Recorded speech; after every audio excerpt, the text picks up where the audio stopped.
Hi there people, welcome to this video. Today I'll be talking about a 700 match I had with the Palace Athene. This thing can deal ludicrous amounts of damage. So let's take it to a 700 match and show what it can do against the Xi Gundams, the flying Doritos. Here in the beginning of the match, in this map specifically, I like to capture the points because it gives you a lot of advantage when you need to redeploy and for your allies too, so I think it's very nice to do that, and you can let the enemies approach you instead, which may lead to the overextending. So these are all advantages to you. Here you can see I use against the Xi Gundam the shoulder beam cannons. These things can deal a crazy amount of build-up stagger. So I believe you can actually stagger with 3 hits. Each of the beams deal 5 hits, and it's 2 beams, so you can stagger things pretty quickly. Here I get sidetracked by the pilot that I can't find for the life of me.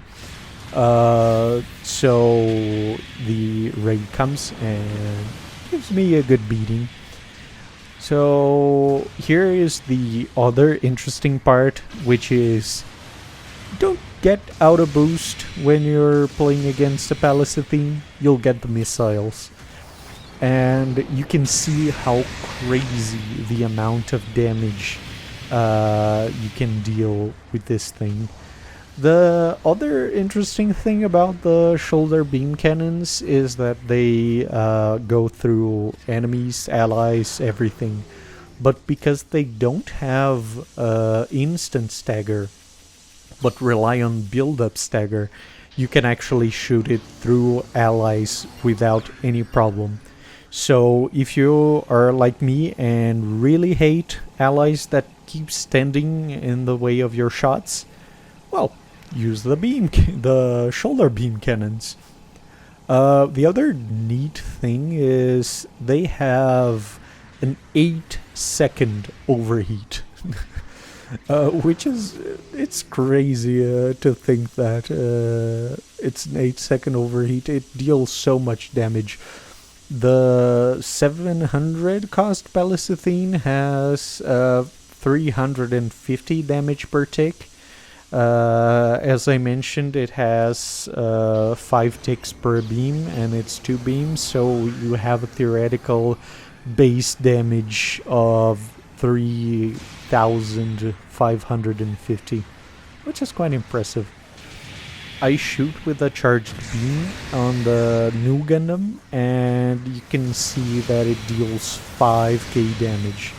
So I'm telling you, it's no joke. The amount of damage the Palace Athene can output is incredible. Not only that, you have quite good toughness. You get the stabilizers when you kneel, so you can't be instant staggered by normal staggers, and you have damage control, so it's harder to build up stagger.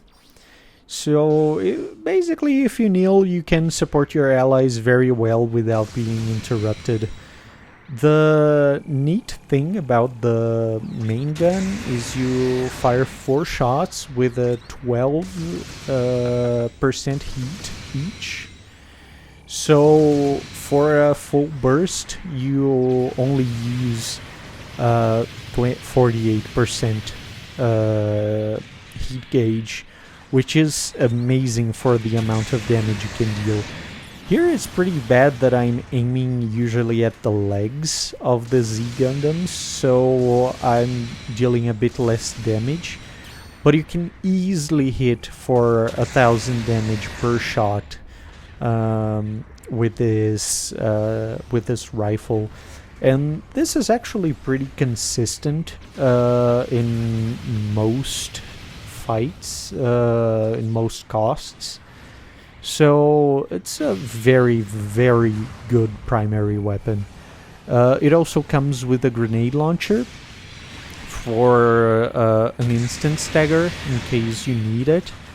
It's quite good weapon. I really like it. I would recommend it for people that like to play with the fats. It's not the same thing.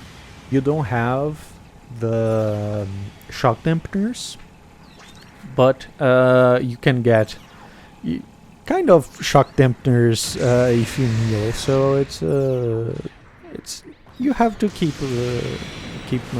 that in mind.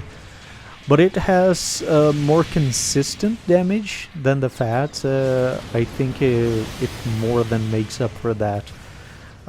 It's quite a bit tougher too. You can get 50 in both ballistic and melee both ballistic and beam resistance, and it has 28 k HP at base in the 700 cost. So it's a pretty tough unit. Another thing I would like to highlight about this match is that I helped the Banshee with the repairs. So if you can, at this high cost, try to help the Banshee. The Banshee can do a lot of damage. And the only problem it has comes with the survivability, because it will have that drain from NTD forever. So if you can help them repair, it's very welcome for them, and it's great help. You have to remember this is a team game, and this is probably one of the reasons why the Palace Athene is not seen so highly, or at least usually not. Because people don't usually play it like a team game. It's usually 5 people trying to do things solo. So supports that rely on other teammates to help them in close combat are usually not very good. But this game is to show how powerful the Palace Athene can be with a team that really supports it. If you think it as an RPG sort of game, if there's someone taking the aggro for you, you can deal crazy amounts of damage with all the weapons on the Palace Athene. You can do up to 3 bursts on the primary if you are paying attention and pacing your shots.